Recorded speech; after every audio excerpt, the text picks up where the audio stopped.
ఏం మాట్లాడుతున్నావు? ప్లీజ్ కిరణ్ గారు. ఓకే, బ్రహ్మనాయుడు గారు, యా అక్కడ ఆయన శేఖర్ రెడ్డి గారు మాట్లాడుతూ ఎవరో ఐపీఎస్ గారి గురించి మాట్లాడడానికి ఇక్కడ ఉన్న వాళ్ళు ఎవ్వరికీ అర్హత లేదు, విశాల్ గున్ని గారి గురించి మాట్లాడడానికి ఎవరికి అర్హత లేదన్నారు. సో ఆయనకి అర్హత లేదేమో అని ఆయన ఫీల్ అవుతా ఉన్నారేమో. ఈ రాష్ట్రంలో దేశంలో ఎవరి గురించైనా విధానపరంగా మాట్లాడడానికి, విధానపరంగా విమర్శలు చేయడానికి, వాళ్ళు చేస్తున్న తప్పులు ఎత్తి చూపడానికి, తప్పుల గురించి మాట్లాడడానికి, వాళ్ళకి సలహాలు సూచనలు ఇవ్వడానికి మా అందరికీ పరిపూర్ణమైన హక్కు ఉంది. సో ఇక్కడ హక్కులు ఎవరి గురించి మాట్లాడాలి, ఎవరి గురించి మాట్లాడకూడదు అనే హక్కు శేఖర్ రెడ్డి గారికి లేదని నేను తెలియజేసుకుంటా ఉన్నా. నెంబర్ 1. నెంబర్ 2 ఏంటంటే, ఆడుదాం ఆంధ్రాలో స్కామ్ జరిగింది, 125 కోట్లలో 100 కోట్లు తినేశారు అని ఎవరో కంప్లైంట్ చేస్తే, అంటే ఇక్కడ ఆశ్చర్యకరమైన విషయం ఏంటంటే, శేఖర్ రెడ్డి గారు ఆ నెంబర్ గురించి ఆయనకి బాధగా ఉంది తప్ప, అంటే 125 కాదు 140 114 కోట్లే దాని బడ్జెట్ అని ఆయన బాధపడిపోతున్నారు తప్ప, ఇందులో అవినీతి జరగలేదు, చాలా ట్రాన్స్పరెంట్ గా జరిగింది, బ్యాట్లు కొన్న రెండో రోజే ఇరిగిపోలేదు, కిట్లు అధ్వానంగా లేవు, చాలా బాగున్నాయి, చాలా పారదర్శకంగా ఆ స్పోర్ట్ ఈవెంట్ అంతా జరిగింది, ఎక్కడా కూడా ఒక్క రూపాయి కూడా అవినీతి జరగలేదని ఆయన చెప్పలేకపోతున్నారే. ఆయనకి ఉన్న అబ్జెక్షన్ ఏంటంటే 125 కోట్లని బడ్జెట్ చెప్తున్నాడు, అది తప్పు, 114 కోట్లు అని చెప్తా ఉన్నారు. పోనీ 114 కోట్లలో కూడా ఒక్క రూపాయి కూడా అవినీతి జరగలేదు, ట్రాన్స్పరెంట్ గా జరిగింది, నేను సవాల్ చేస్తా ఉన్నా, రేపొద్దున అవినీతి దొంగలు బయటపడితే నేను ముగ్గురు నేలకు రాస్తానని ఆయన చెప్పలేకపోతున్నాడే. అలాగే రోజా గారు అవినీతి చేయలేదని చెప్పలేకపోతున్నాడు ఆయన కాన్ఫిడెంట్ గా. రోజా గారికి నోటీసులు రాలేదంట, ఓకే, నోటీసులు మేబీ రాలేదు, ఈ రోజు రాలేదు, రేపు రావచ్చు, లేదా ఎల్లుండి రావచ్చు. రోజా గారు అవినీతి చేయలేదు, రోజా గారు కడిగిన ముత్యంలాగా బయటకు వస్తారు, తిరుమలలో జరిగిన టికెట్లకు సంబంధించిన లావాదేవీల్లో ఆవిడ మీద ఆరోపణలు ఏమీ లేవు, ఆవిడ ఎప్పుడు వెళ్ళినా ఒక్కళ్ళే దర్శనానికి వెళ్ళారు, ఎవరిని తీసుకెళ్లలేదు, 5 లక్షల టికెట్లు అంట బ్రహ్మనాయుడు గారు తిరుమలలో. సో దానికి సంబంధించి అంటే మా వాళ్ళు ఎవరు అవినీతి చేయలేదని చెప్పట్లేదు కానీ ఆయన ఆ నెంబర్లో తప్పుంది, ఈ నెంబర్లో తప్పుందంటే ఒక రూపాయి అవినీతి చేసినా కూడా చేసినట్టే. సో ఈ సందర్భంగా నేను ఏం చెప్తా ఉన్నానంటే, చాలా మంది మీద కేసులు తీసుకోలేదు శేఖర్ రెడ్డి గారు, మీకు తెలుసో తెలియదు, లాస్ట్ 5 సంవత్సరాల్లో మేము అనేక మంది మీద కేసులు పెట్టాం, కేసులు పెట్టమని అడిగాం మేము. అధికార పార్టీకి సంబంధించిన వారి మీద ఎప్పుడు కేసు పెట్టినా ఖచ్చితంగా తీసుకునే పరిస్థితులు ఇప్పుడు రేపొద్దున వైఎస్ఆర్ కాంగ్రెస్ పార్టీ వాళ్ళు మీ పార్టీ మీద కేసులు పెట్టినా ఏ మేరకు పోలీస్ స్టేషన్ లో ఎఫ్ఐఆర్లు నమోదు చేస్తారో చూద్దాం. ఉంటది ఈ ప్రభుత్వంలో ట్రాన్స్పరెంట్ గా లా అండ్ ఆర్డర్ అందరికీ సమానంగా పనిచేస్తుంది. పవన్ కళ్యాణ్ గారు, చంద్రబాబు నాయుడు గారు చెప్పింది మీరు గమనించారో లేదో, ఎమ్మెల్యేలు కూడా సైరన్ వేసుకుంటూ వెళ్ళిపోతా ఉన్నారు, మీరు దాన్ని కూడా ఉపేక్షించొద్దని చెప్పారు మొన్న కలెక్టర్ల సమావేశంలో. పవన్ కళ్యాణ్ గారు చెప్పారు, మా పార్టీ వాళ్ళు అవినీతి చేసినా, మా పార్టీ వాళ్ళు ఏమైనా తప్పు చేసినా మీరు కేసులు తీసుకోండి, కేసులు కట్టండి, లా అండ్ ఆర్డర్ అందరికి సమానంగా పనిచేయాలని చెప్పి పవన్ కళ్యాణ్ గారు చెప్తా ఉన్నారు. రైట్ కిరణ్ గారు, సమయం లేదు, విల్సన్ గారు కంక్లూజన్ ఇవ్వండి. ఇప్పుడు ఒకటండి, ఇప్పుడు వాళ్ళు ఏదో వాళ్ళ పార్టీ కోసం ఆడుకోవడం తప్పులేదు, కానీ వాళ్ళ పార్టీ నుంచి వచ్చిన వ్యక్తులే చెప్పారు కదా, జగన్మోహన్ రెడ్డి రహాల శైలి గురించి, సజ్జల రామకృష్ణ గురించి, మాణిక్య ప్రసాద్ మొన్నదాకా 5 ఏళ్ళు మీ పార్టీలో ఉన్న వ్యక్తే చెప్పాడు కదా, రఘురామకృష్ణరాజు గారు వాళ్ళ పార్టీలో ఉన్న వ్యక్తే వాళ్ళ పార్టీలోంచే వాయిస్ వస్తుంది కదా. కాబట్టి ముందు వాళ్ళ నుంచే అవన్నీ కూడా వాళ్ళ జరిగిన దారుణాలు, దుర్మార్గాలు, బిహైండ్ కట్టినెవరు, ముందెవరు వాళ్ళే చెప్పుకుంటా వస్తున్నారు. మనం చెప్పడం కాదు, మనం చెప్పాల్సిన అవసరం లేదు. అదేవిధంగా పోలవరం ఫైల్ తగలబడ్డాయా, లేకపోతే ఆ మదనపల్లిలో ఫైల్ తగలబడ్డాయా, ఏ ఫైల్ తగలబెట్టినా నేనైతే ప్రభుత్వాన్ని డిమాండ్ చేసేది ఏంటంటే, ఆ తగలబెట్టడానికి కారణమైన వెంటనే అరెస్ట్ చేయాలి, ఎక్కువ టైం తీసుకోకుండా. రిపోర్ట్ ఆల్రెడీ ఎవరు ఆర్డీఓ అధికారుల మీద కాకుండా రాజకీయ నాయకుల మీద కూడా చర్యలు తీసుకోమని డిమాండ్ చేస్తున్నాం. అదే విధంగా ఆ లా అండ్ ఆర్డర్ ఫెయిల్ చేస్తున్న, బుద్ధులు తిట్టిన వాళ్ళ మీద కూడా చర్యలు తీసుకోమని కోరుతున్నాం. మేమంటే మేము డెమోక్రటిక్ ఉండాలని కోరుకుంటాం, డెమోక్రసీ తగలబడాలని మేము కోరుకోం. ఎందుకంటే ప్రజలు ఆల్రెడీ ఎందుకు వాళ్ళని ఓడించారనే దగ్గర వాళ్ళకి ఒక క్లారిటీ ఉంది, ఇప్పటికే వచ్చేసింది. కాదే న్యాచురల్ అంటే భయం లేదనుకో, తప్పు ఏం చేయలేదనుకో, ధైర్యం ఉండొచ్చు. కానీ తప్పు చేశారని అర్థం అవుతుందిగా. ఎక్కడ మీరు ఆ గుండు కొట్టించారు, అక్కడ విశాఖపట్నంలో 640 కోట్లు ఎస్సీ కార్పొరేషన్, బీసీ కార్పొరేషన్ నిధులన్నింటినీ డైవర్ట్ చేశారు, ఒక్క రూపాయి వాళ్ళకి ఇవ్వకుండా. దాని మీద ఖచ్చితంగా మేము ప్రశ్నిస్తాం, నిలదీస్తాం. దానికి కారకులైన చీఫ్ సెక్రటరీ కూడా మేము చర్యలు తీసుకోమని మేము కోరుతాం. అదేవిధంగా అరాచకానికి కారకులైన డీజీపీ గారి మీద, మాజీ పూర్వ డీజీపీ మీద కూడా చర్యలు తీసుకోమని కోరుతాం. అది ప్రజాస్వామ్యాన్ని బలోపేతం చేయడానికి. అంబేద్కర్ రాసిన రాజ్యాంగం అమలైతే ప్రజలు మేలు జరుగుద్ది. రాజ్యాంగాన్ని తగలబెడితే ఏమవుతుందంటే ప్రజలకు నష్టం జరుగుతుంది. ఇది చెప్తాం బలంగా. శేఖర్ రెడ్డి గారు డిమాండ్ చివరిగా ఒక ప్రశ్న అడుగుతాను మిమ్మల్ని. ఇందాక మీరు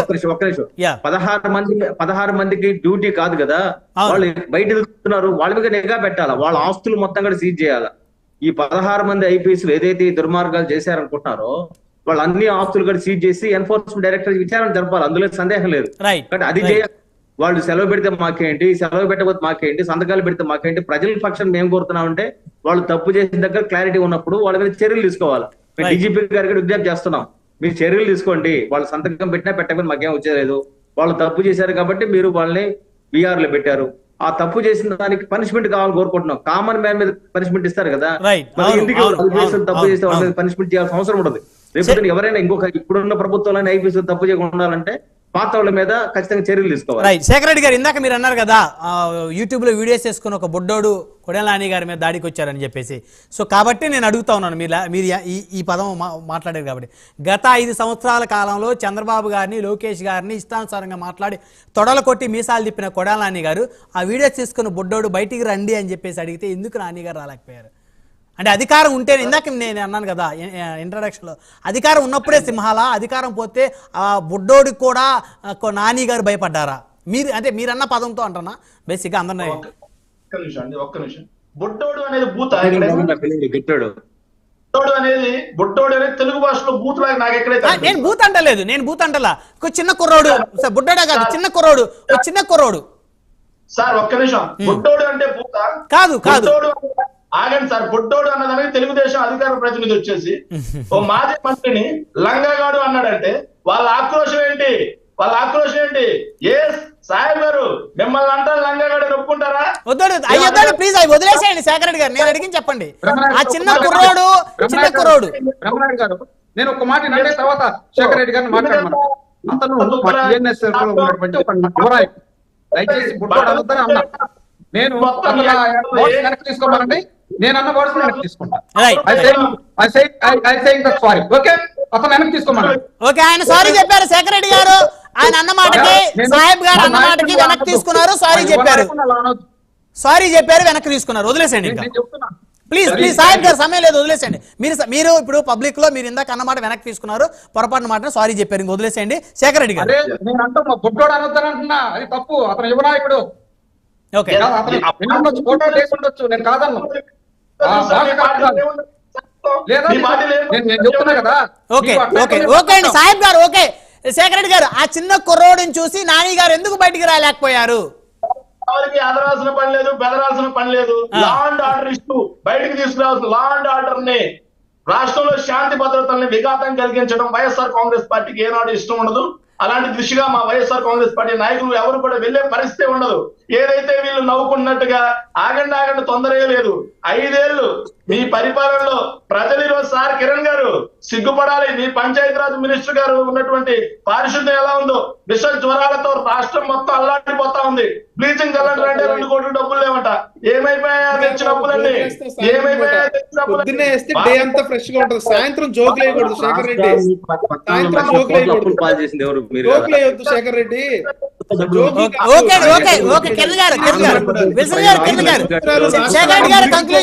చేసింది మీ ప్రభుత్వం. ఒక్క నిమిషం కిరణ్ గారు, సరే సమయం లేదు, అంశం మళ్ళీ మాట్లాడదాం. శేఖర్ రెడ్డి గారు, శాంతి భద్రతలకు విఘాతం కల్పించకూడదని ఆ కుర్రోడు వచ్చి మాట్లాడినప్పటికీ కూడా కొడాలి నాని గారు బయటికి రాలేదు, అంతేగాని భయపడి కాదు.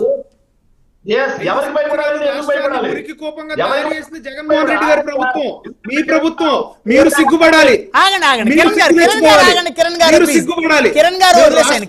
సుందరంగా తీర్చిదిద్దుతామో చూడండి. సిగ్గుపడాల్సింది మీరు. మంత్రి సిగ్గుపడాలి. మీ పంచాయతీరాజ్ శాఖ మంత్రి ఎవరు? పంచాయతీరాజ్ శాఖ మంత్రి ఎవరు? మీరు సిగ్గుపడాలి. మీ జగన్మోహన్ రెడ్డి సిగ్గుపడాలి. ఒకసారి అన్నారు మీరు, మరి 10 సార్లు అనకపోతే ఏమైంది? వదిలేసేయండి శేఖర్ రెడ్డి గారు, కంక్లూజన్ ఇవ్వండి శేఖర్ రెడ్డి గారు.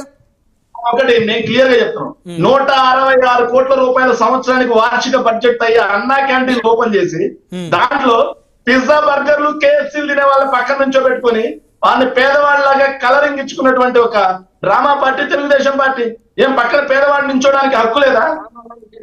కేసులు, కల్చర్లు, పిజ్జాలు, Right. ఫుడ్ ట్రిపుల్ చేస్తాడండి. Right food right triple Shekhar Reddy గారు ఓపెనింగ్ చేసిన రోజున ఎమ్మెల్యేలతో ఓపెనింగ్ చేశారు. పక్కన ఎమ్మెల్యేల అనుచరులు వాళ్ళు వీళ్ళు ఉన్నారు, కానీ అంతేగాని పేదల్ని రానివద్దని కాదు. ఎవరైతే ఎమ్మెల్యేలు ఓపెన్ చేశారో వారి అనుచరులు మీకు కాస్త కద్దరు బట్టలు వేసుకొని కనిపించుంటారు అంతే. సమయం లేదండి. ధన్యవాదాలు. చర్చలో పాల్గొన్నందుకు దాసరి కిరణ్ గారు, శేఖర్ రెడ్డి గారు, విల్సన్ గారు, సాహెబ్ గారు అందరికీ పేరు పేరున ధన్యవాదాలు. మరి